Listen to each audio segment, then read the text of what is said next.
తెలుగుదేశం పార్టీలో లోకేష్ గారి కంట అర్హులున్న నాయకులు ఎవరున్నారు చెప్పండి. మీరు అడుగుతున్నారు కదా ముఖ్యమంత్రి అని అడిగేటప్పుడు, ఆయనకంటే అర్హులైన నాయకుడు ఎవరున్నాడు?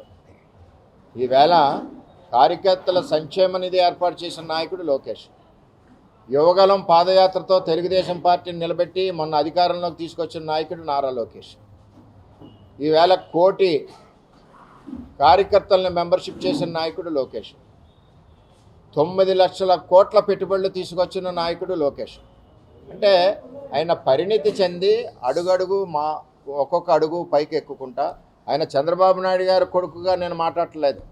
ఆయన ఒక తెలుగుదేశం పార్టీ కార్యకర్తగా 13-14 సంవత్సరాల నుంచి ఈ పార్టీని కొన్ని రోజులు బ్యాక్ ఎండ్ నుండి నడిపించి తర్వాత ఫ్రంట్కి వచ్చి ఇన్ని కార్యక్రమాలు అభివృద్ధి చేసి ముందుకు తీసుకెళ్ళిన ఏకైక నాయకుడు నారా లోకేష్ గారు.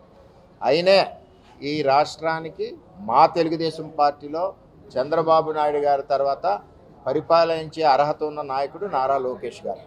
మీరు అడిగింది చూసారా, ఇంత మించి ఇక్కడ తెలుగుదేశం పార్టీలో ఎవరు లేరు. మా పార్టీలో భవిష్యత్తులో ఇస్తారు, అది ఎప్పుడు చేయాలి ముఖ్యమంత్రి, ఎప్పుడు చేయకూడదు, కార్యకర్తల అభీష్టం ఎప్పుడు నెరవేర్చాలి, ఇవన్నీ కూడా చంద్రబాబు నాయుడు గారు నిర్ణయం తీసుకుంటారు. ఈవేళ ఒక స్టెప్ వర్కింగ్ ప్రెసిడెంట్గా ఇచ్చారు.